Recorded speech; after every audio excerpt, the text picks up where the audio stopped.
All right, hello there, Gabriel Clevenger here. So this fourth episode of Upstate Tables, I sat down with my good friend Billy Kent at the Mason Jar a little while back.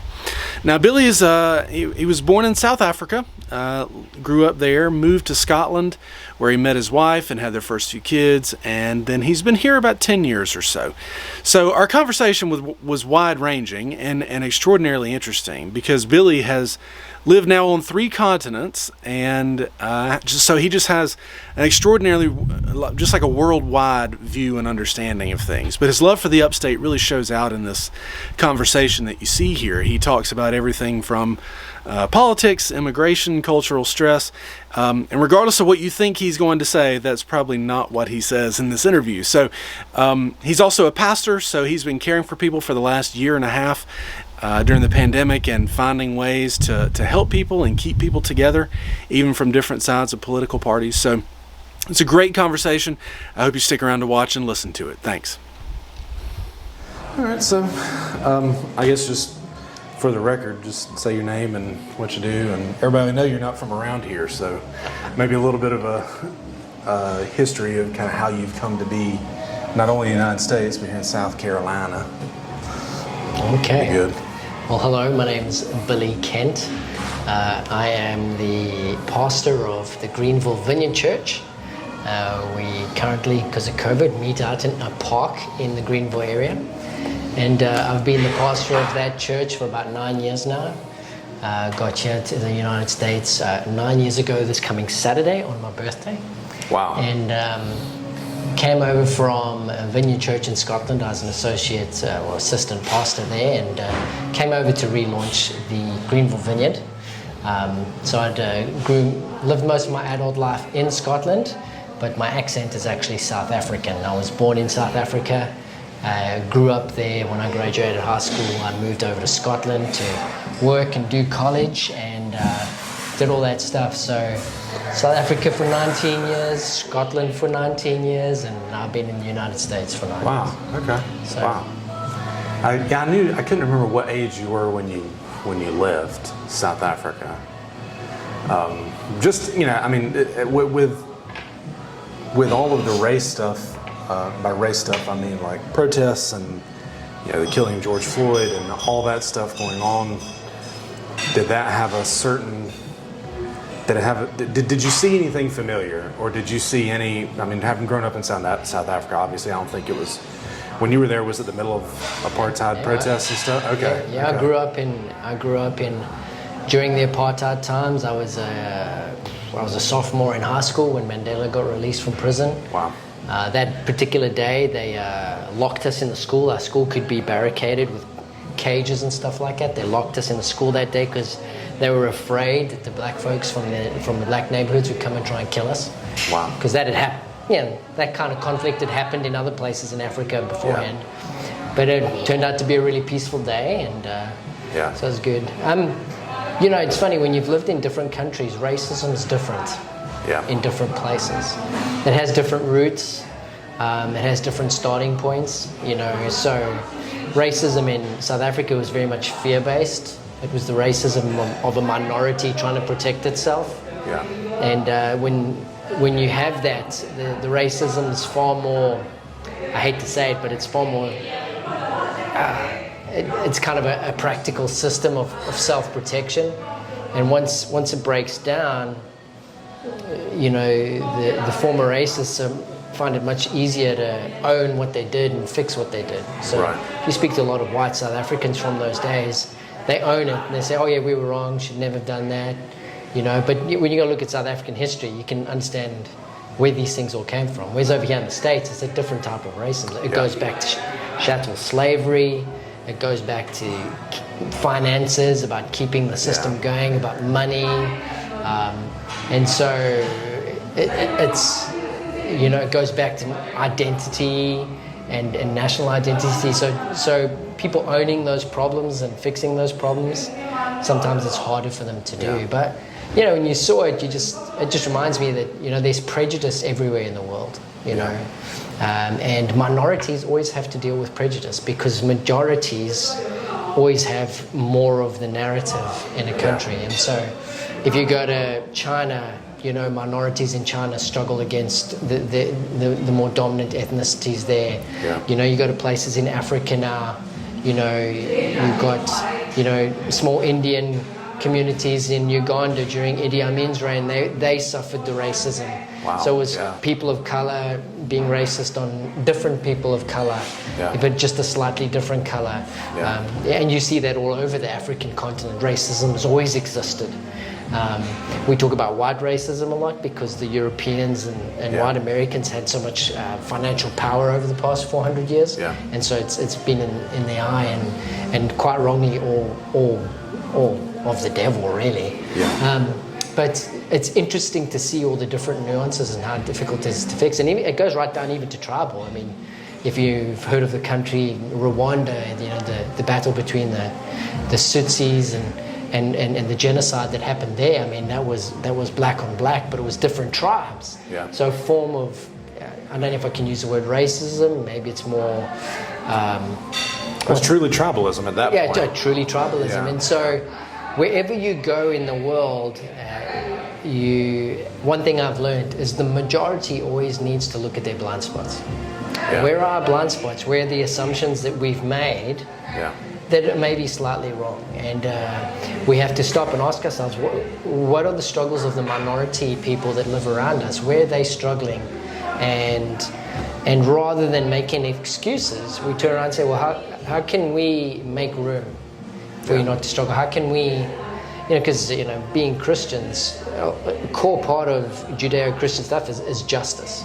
Right. And people like to argue about justice nowadays in church because they want to put labels on this type of justice, social justice, this justice. And so when I talk in my church about justice, I just say biblical justice. Yeah. Because biblical justice includes financial justice, it includes racial justice, it includes justice for the immigrant, it includes justice for the victim of crime. It's all encompassing. Yeah. And so, when you see that kind of stuff, what happened to George Floyd, and you saw the excuses people came up with, say, oh yeah, but it was a cop and there was petty crime going on. No, it doesn't matter. Those in authority should always stand by their higher standards, And so we have this complex history of pain in America.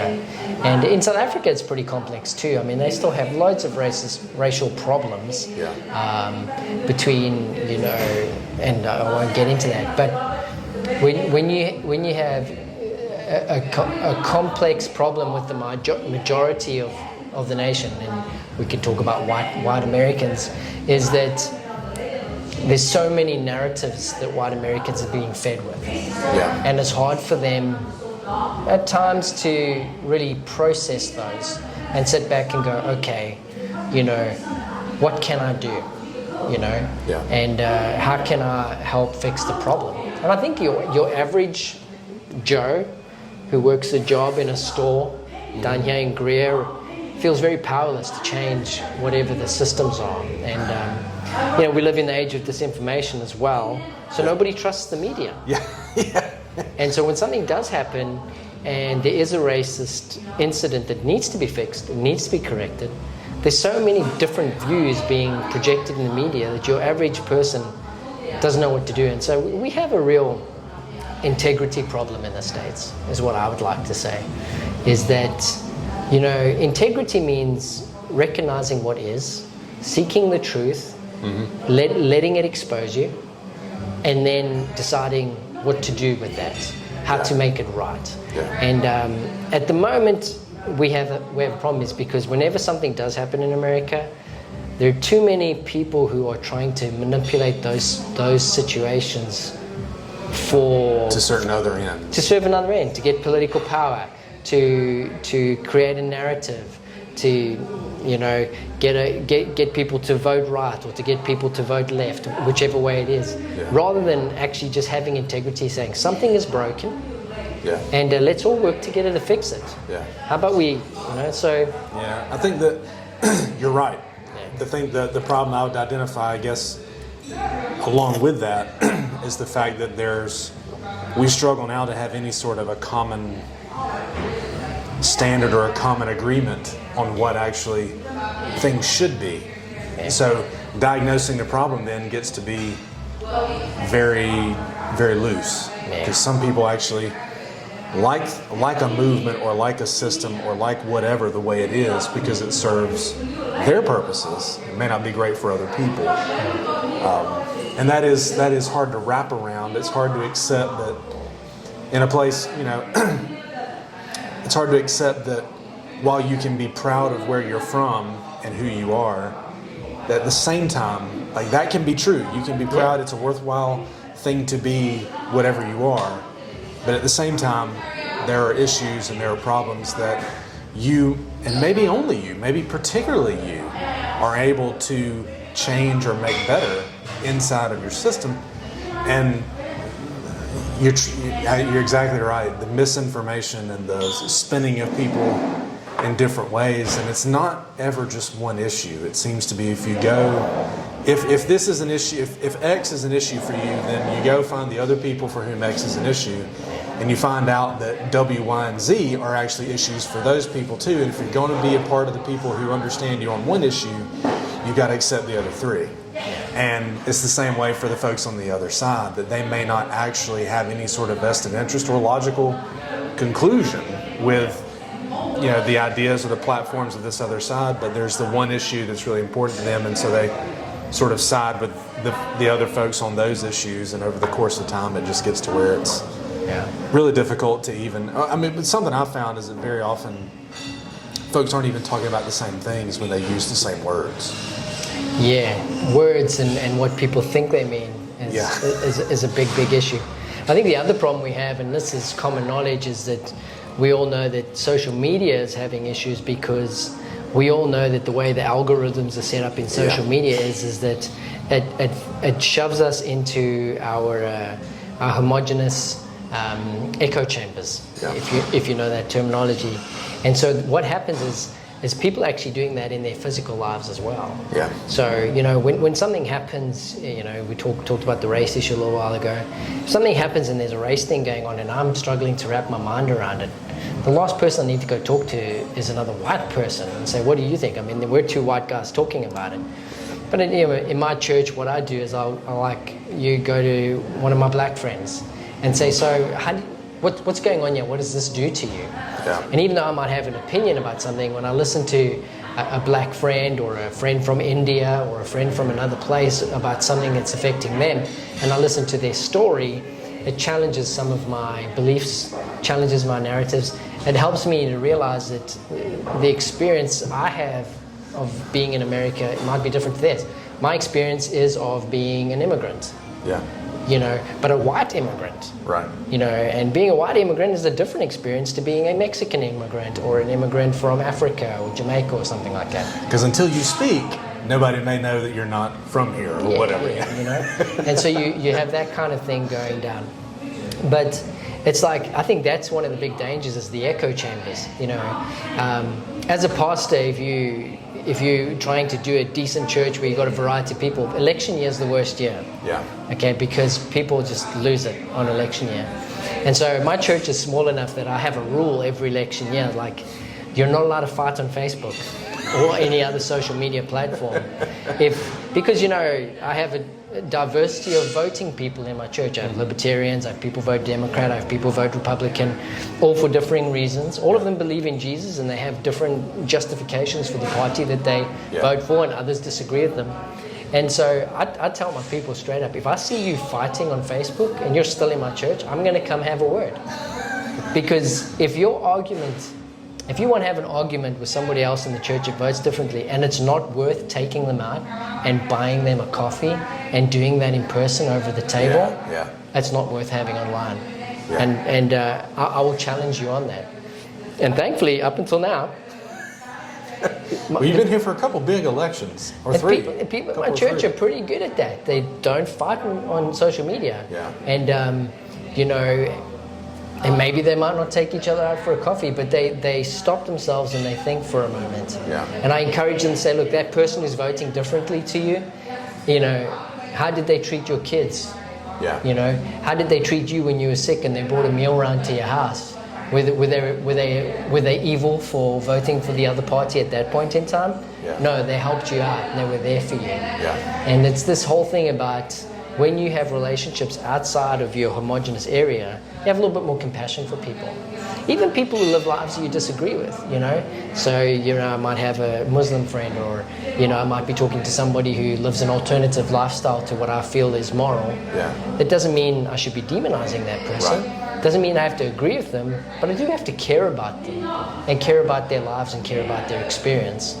And being in these little echo chambers stops us from having compassion. Yeah. I love to kind of push into that a little bit. Like, you know, obviously, I mean, like you said, you came here as an immigrant, and it was from another Western country, spoke the same language and all that sort of stuff. So there were a number of barriers that some immigrants have coming here that you didn't. But the upstate as a whole, you know, I mean, you know, there's a line of study that says you really kind of have to be a native of a place to, you know, to understand it a certain way. But on the other hand, there's another understanding that you get coming to a place and seeing sort of a finished product, or a finished product at the time when you encounter it. So, you mind flashing back a few years to sort of what were your impressions of the upstate when you came here? Do you remember those, or do you feel comfortable talking about it? Yeah, man. First off, you felt like you were in a movie. Okay. Why is that? Every immigrant comes here feels like they're in a movie. Okay. Because Hollywood produces so many of the movies that go out around the world. Yeah. I mean, you have Bollywood that does their thing, but they don't really export their stuff much. Yeah. But American movies go everywhere into the English-speaking world. Those are the movies. Your blockbusters are our blockbusters. Right. But, you know, we drive on the other side of the road, and we live totally different lives. When we grill differently. When we shop differently. You know, and so when you come over here for the first time, you're like, you know, our trucks are different sizes. Yeah. You see a big F-150 jacked up, and you're like, I am in a movie right now. I am in a country song video. This is fantastic. But I think, you know, coming in for the first time, you know, I think this is the third culture I've lived in. Yeah. And so growing up in South Africa, I was in a very conservative right-wing culture. Mm-hmm. Then I moved to Europe, and then I was in a very much more liberal left-wing culture. Yeah. And then I came here to the South, which is a lot more towards, generally speaking, towards conservatism and all that kind of stuff. And one thing I really kind of struck me is that here in the upstate, especially, the average person who lives here really values liberty. Oh, yeah. And individual liberty at that. And it just how I was struck by how America really is a country of many countries. Yeah. You know, I've been here for 9 years now. I've visited 22 states. So I love visiting California. But I've been in the South for so long that I couldn't live in California. Right. It really does kind of feel like a different country. It feels like a different country. I feel like I was immigrating again, you know? Especially LA. I wouldn't want to live in LA because it just, you drive. That's all you do. You just live in your car. You know, whereas you live in the upstate, if you're driving longer than 30 minutes anywhere, you made a mistake. You're on the wrong road, you know? And it's like, you get off 85. Back it up, look at where I'm going again. Yeah. But it's this whole thing about, you know, different cultures are really, really interesting. Like, you know, Scotland's a cold culture. It's very hard to make acquaintances and friends. You try and talk to a person in a store or talk to someone on the street, you're fixing to get smacked in the face, you know. It's very difficult to meet people. But if you do eventually meet someone and you like each other and you spend a little bit of time, you can progress into friendship pretty quick, you know, if they like you. But it's still hard work to get to know people. Here in the upstate, it's very easy to make good acquaintances. Yeah. Very, very easy to make good acquaintances. But to get past that showing face thing, and I think every Southerner knows this. Yeah. Oh, yeah. To get past that showing face thing, to become real friends and do life together and talk about your junk together and challenge one another, that's really, really hard. And so I think that's the challenge for all immigrants, regardless of color. Because if you're a black immigrant and you come into the USA, it's the same as the white immigrants. You know, white people we will meet them and people think, oh, that's the same type of person, but it takes us a long time to make friends because we're culturally different. We talk funny, we think funny, and relative to where, and where we come from, there is no Democrat or Republican Party. Right. There's some other weirdo party doing some other weird stuff, you know. Yeah. And when I've spoken to black friends from Africa and Jamaica who come over here, they've got the same struggle, where people just expect them to understand what it means to be a black American, but they don't. Right. Because they're from somewhere else, Yeah. And so they have those struggles of just really connecting in and making friendships. And it's not that the South's unfriendly, it's not unfriendly. It's very friendly, and I really like that about it. I was speaking to a friend who grew up in Alabama once, and we were talking about how, in the South, people are nice to your face, but they might talk about you behind your back. Yeah. Whereas in the North, if somebody doesn't like you, they're rude to your face. And he turned around and says, to be honest, I prefer the fact that they might talk about me behind my back, because I like it when people are nice to my face.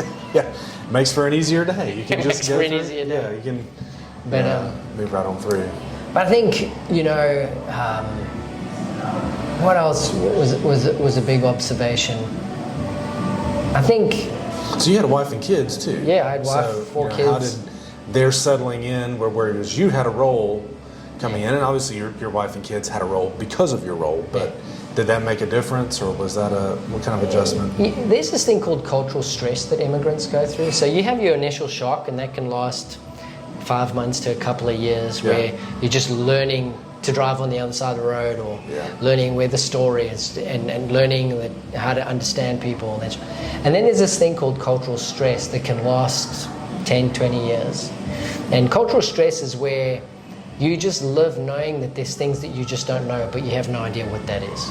Right. And it's what you were talking about earlier. It's like when someone grows up in a culture, they understand the culture intuitively. Yeah. Regardless of what race they are, they understand it because they grew up in it, they fed on it. When you go into another culture as an adult, in about 3 or 4 years, you can learn 80 to 90% of all the faux pas that you don't do, things make. But there's this 10% that you never quite get a grasp of.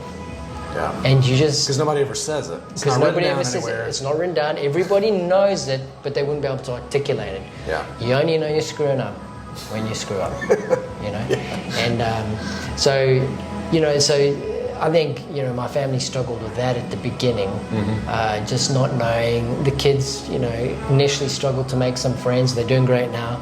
But it's just that slow progress of just learning how to... We spoke the same language, but we didn't speak the same language. Yeah. Because the word, you just use different words and what have you. And so that took a long time, but once we got into that and settled in, made some friends, it was good. And I think one of the biggest challenges, coming in, and this is me being vulnerable, was learning how to try and make diverse friendship groups. People are cordial to each other in the South. I think Southerners work hard not to be racist. I think human beings are prejudiced by nature. A lot of people would disagree with me, but I think from an early age, people learn to be prejudiced. I think it was Plato talked about birds of a feather flock together. It's in-group preference. Yeah. Your studies show that that's what people do, and so you have to. And I think Southerners are aware of that, and I think a lot of Southerners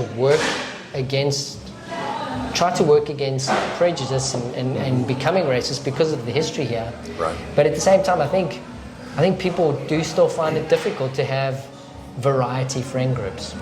Yeah. And so initially we found it much easier to make friends with people who looked like us than not. And in my experience of black people was African black people. Yeah. And black Americans are completely different. Right. And so it took a long time to begin that process, and coaching kids at soccer and getting to know the families through that. That really helped me to begin slowly making more and more acquaintances. But you got to get past that acquaintance level to a deeper trust level. Yeah. And I think as a white person, whether I'm foreign or American, I think the onus is on us to make the effort to get to that deeper level with our black friends. Yeah. Because our black friends, I think life is a little bit more challenging for them. They have more things to overcome than we need to overcome. Just it's all been in the media lately. It's not lies. There's just certain things they have to overcome that we don't have to overcome. Yeah. And so they're wary of making friends outside of their group. I think, if you're African American, please call in and contradict me. But it took a while, but slowly, surely started to make some African American friends, and they were such a great culture. Yeah. African Americans, you black people are fun to be around, and your sense of humor is, as we say in Scotland, your sense of humor is cracking. And so, which is not a good word to use over here, cultural stress, because, crack. You're right. Because in Ireland, crack is having a good time. Well, same, but totally different. Yeah. But it's that learning to make friends across the place where people look different to you. Yeah. The thing that surprised me the most, sorry, I'm using up the time, is whenever I meet a black immigrant from Africa. Mm-hmm. Yeah, because white people and black people have a similar history in Africa of tension, because of colonialism and all that kind of stuff. But whenever I meet, especially somebody from West Africa, the Cameroon area and all that kind of stuff, where most African Americans are descended from, they're always super friendly. They find out where I'm from, and it doesn't matter if I'm a white person who grew up in South Africa. They're like, my African brother, and this is great. It's so good. Yeah, they can hear it. So that's something you share. I mean, even a continent, you share a continent. Yeah. It's funny how friendly you get to people from the same continent as you. When you're on a different one. But if you were on that continent, you might not even talk to each other. Yeah. And I think Americans who go to other places notice this too. They might go to Europe and they befriend other Americans that probably they would not have hung around with.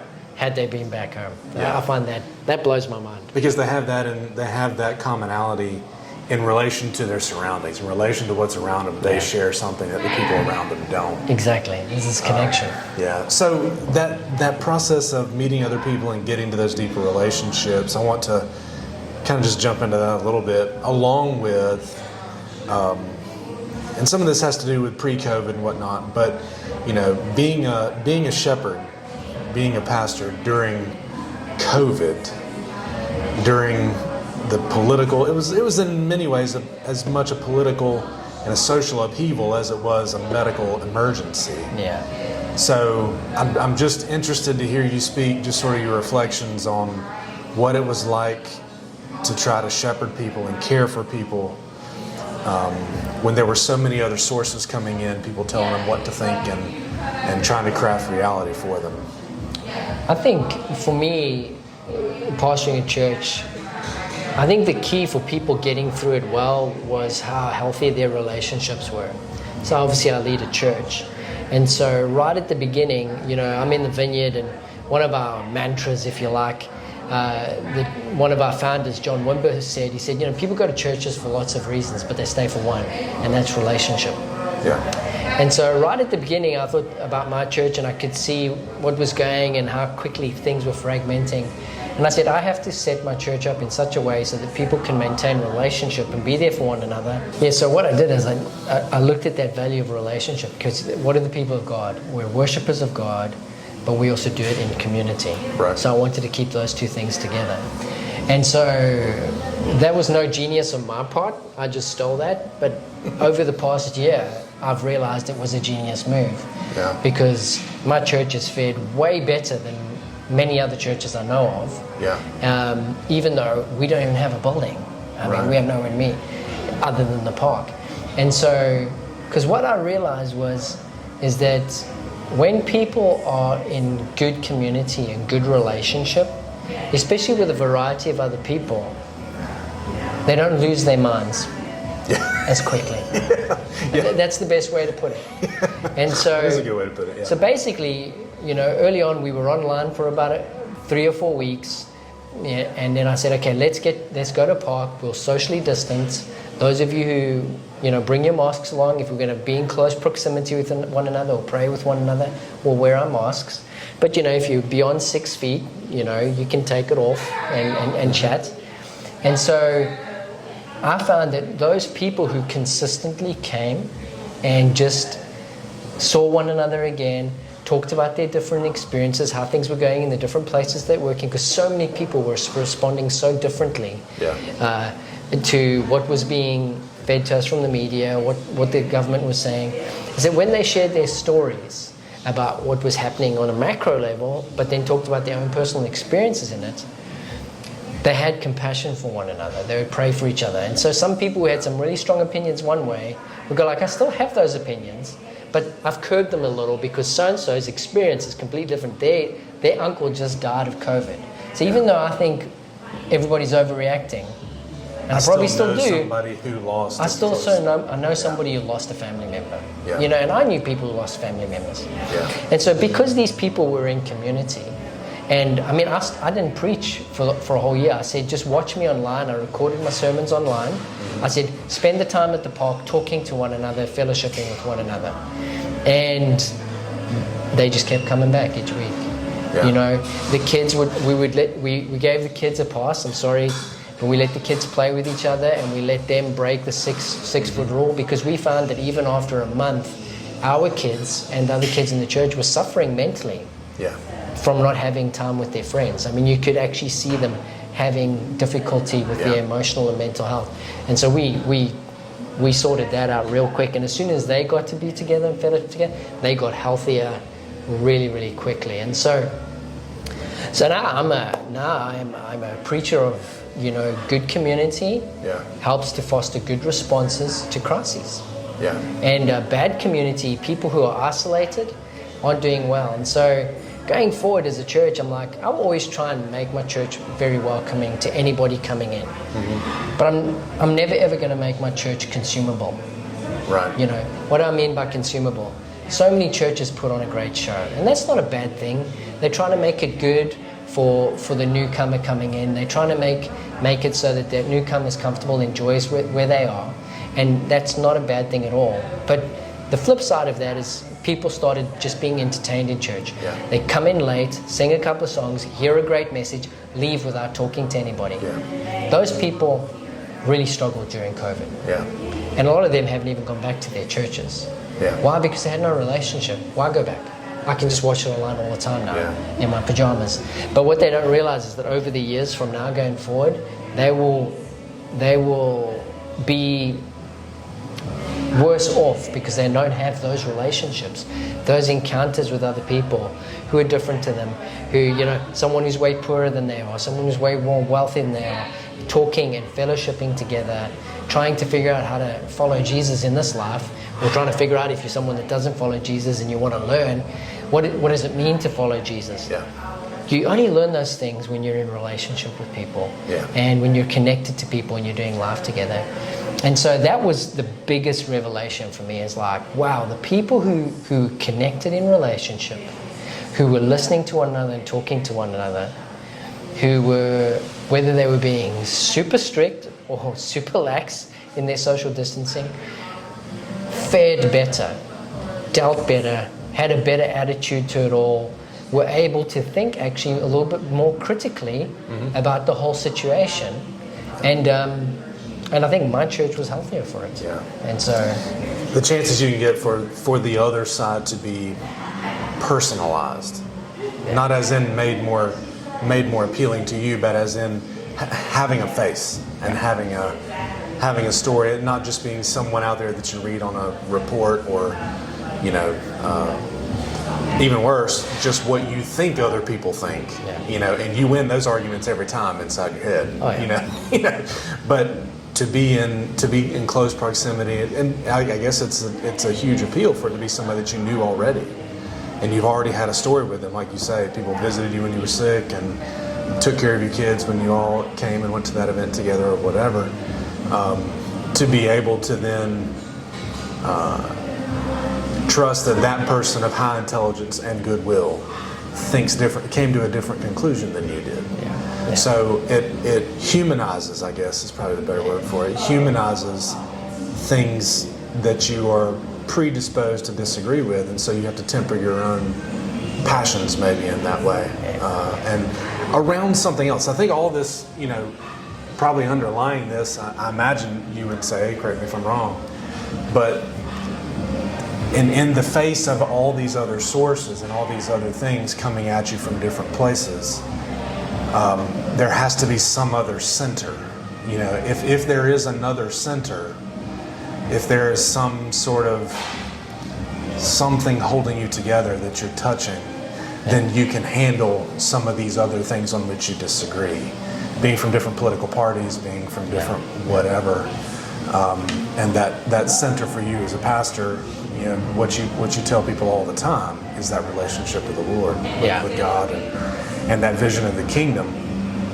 And you know, I think for some people, they may say that. I think for a lot of people, maybe that's what it is in their mind or in a confession, but it may be Southern culture actually is more their center, or their own nuclear family actually is their center, and anything that conflicts with or threatens some of those other things, you know, you find out where your center is in these types of times, if you're willing to look.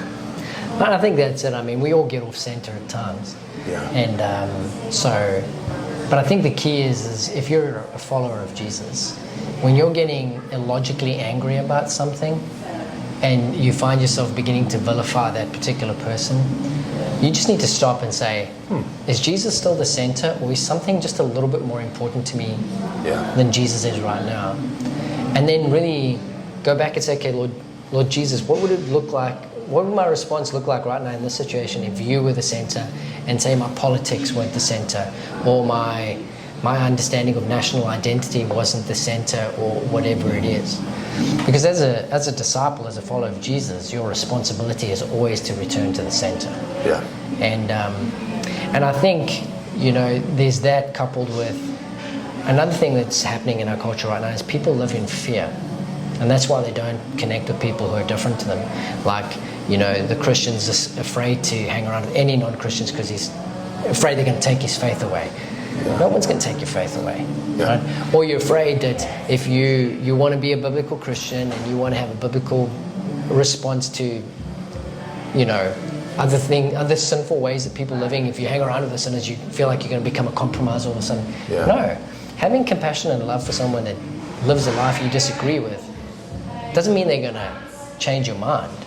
You know, it's learning how to care about and be in some degree of relationship with someone who's totally different to you, but it doesn't mean you have to change what you believe. It just means you have to change how you behave. Behaving and believing very often go together, you know, but they don't have to. It forces you to learn how to love someone in a practical way. And sometimes that's why we stay in our own groups, because it's easier to love people who are like us. And it's good to be with people who are like you. You need that at times. But it's that, you know, I digressed. But it's going back to the center. You know, if Jesus is your center, you can cope with your friend voting differently to you. You might have a debate about it, might argue a little bit about it, but at the end of the day, you'll both recognize that one day Jesus is coming back and there is going to be no Republican Party or Democrat Party. There's going to be a king. And the king is going to reign. So our politics that we argue about all the time around here is just temporary. The king is coming back. You know, and you know, if you're obsessed about your family being the center, your kids are going to grow up one day and leave the house. And they're going to meet somebody else. If you do it right, they're going to leave. They're going to leave, and they're going to meet somebody else who's going to start to become a little bit more important than you. Are you going to fall apart at that point, or is Jesus still your center? You know what I mean? And it goes on and on. There's so many things. Or you're a follower of Jesus, but you've taken the promotion, you're putting in 90 hours a week at work, you're worshiping your job, you're neglecting your family. Is your job the center, or is Jesus your center? You know? And so every follower of Jesus, we have to make that sacrifice. And when we keep coming back to the center, we'll make mistakes. We'll get into an argument on social media. We'll say something stupid to somebody. But if we keep coming back to the center, we'll make those things right. We'll apologize. We'll go to that person and say, look, I still disagree with you, but my behavior was unacceptable. Will you please forgive me? Whereas right now, we're afraid to apologize to one another because we think to apologize for our behavior means we have to apologize for our belief. And that's not true. Now, there's a move in our culture right now to try and make that the case, but we just got to keep resisting that. And not fall into that same kind of sweeping thing of, you know, if you behaved wrong, you're completely evil. You know, Right. We're still a forgiving people. Yeah. And we're still a compassionate people, and that's what we need to be marked by. You know. Sort of the closing questions. Okay. You might have to edit some of that out. No. having been here for years that you have now, and being a resident, and you actually did you go through the immigration process? I actually went through all that? I am now. Yeah, okay. An American. All right. So what do you see, first one is, what do you see coming for the next 5 years? What do you think, just based on your observation, this isn't asking like you're not going to be held to the fire on this 5 years from now, but just sort of trends, movements. It can be anything from population to development to infrastructure to, spirituality to whatever. Do you see kind of coming things that you anticipate happening in the next 5 years, probably in the Upstate? I think in the next 5 years, I think you'll see churches representing Jesus a little better. Okay. Because I think people who were just tagging along because it was socially convenient have really dropped out. Yeah. And so what now you've got the people who are truly seeking to be faithful, who are sticking in, and then even people who are seeking and exploring are doing it seriously. And that kind of makes for a less entertaining faith and a more active faith. Yeah. And I think that's good. So I think churches that have really sown into healthy relationships, healthy community, trying to help their people be good followers of Jesus, represent Jesus well wherever they go, I think they will do some good stuff. I worry a little bit about our culture with all this worshipping of our politics. Yeah. I don't know where that's going to go, so I can't really call on that. I think we've been on a trajectory. We used to be a culture that was more litigious, is that innocent till proven guilty. Once you do the time, pay for your crime. Once you come out, your crime should be paid. Yeah. And so we've moved from that to, because of social media, we've become a shame-based society. Yeah. Where it's like if somebody makes a mistake and does something wrong, or they tweeted something 15 years ago, they're instantly a villain for life. Yeah. And there's no way to make right. There's no path towards forgiveness. There's no path towards correction and being made right. That worries me. I think we as a culture should challenge that. I think one of the best things about being in a free culture is innocent or proven guilty, or even being able to make right for the wrongs that you've done. Yeah. And I'd like to see the Judeo theme of forgiveness be brought back to. We've become a less forgiving culture. Yeah. Because of politics, I dare say. Because of the way politics have been happening and the way of social politics have been happening, this whole shame-based culture has made us a lot less forgiving. And I'd just like to say, anybody listening, just remember to forgive as you want to be forgiven. Right. Because each one of you, including me and Gabe here, are going to have to be forgiven for something one day. And likely today. And if you want to be forgiven, make sure that you are forgiving others. If you're a Republican, forgive some Democrat for something they did. If you're a Democrat, forgive some Republican for something they did. But practice forgiveness, because it's if we become a less forgiving society, we'll become a more violent society. That's a good way to put it, to practice forgiveness, because it doesn't come easily and it doesn't come naturally. And it has to happen on the ground. Yeah. People keep trying to win the White House. People keep trying to win Congress to change America. America doesn't get changed from the top down. Congress and the White House is it's an expression of what's happening here on the street in Greer or on the streets of New York City. Yeah. And so the streets of Greer, the streets of New York City are becoming less forgiving, so it's less forgiving up in the upper echelons. Yeah. We have to do it. You and me, my good neighbor, have to start becoming more forgiving towards one another, and even forgiving to those weird celebrities doing weird celebrity things out there on television. We need to be more forgiving, and if we become more forgiving, we will create a more forgiving culture. It starts at the ground. Everything in America has always started at the ground. Yeah. And so how you treat others is, going to affect how others treat others, and so on and so on, and that'll eventually affect America. Yeah. And you just got to do it in trust. That's what I feel. Yeah. I mean, people might say, "Oh, that's a bit naive." It's like, I don't know. I don't know if that's true. Yeah. I was like, So look at history. That's how you see, those are reflections on the next 5 years, what you kind of see coming. What are your hopes? Like a couple of things that you're actively working toward, things that you've identified that you're either hoping or working toward. I mean, in my own church, I'm trying to learn to become more of an empowerer, or creating an environment of empowerment where people can grow in their giftings and do the things that they're good at. In investing in people's potential. Yeah. And, so I'm trying to do that myself in my own small area of influence. But I'd really like to see that happening more and more in America in general. I think one of the keys to really helping minorities raise above the poverty level that they're trapped in, and anybody else for that matter, is to really equip and resource and feed into the potential of people. Yeah.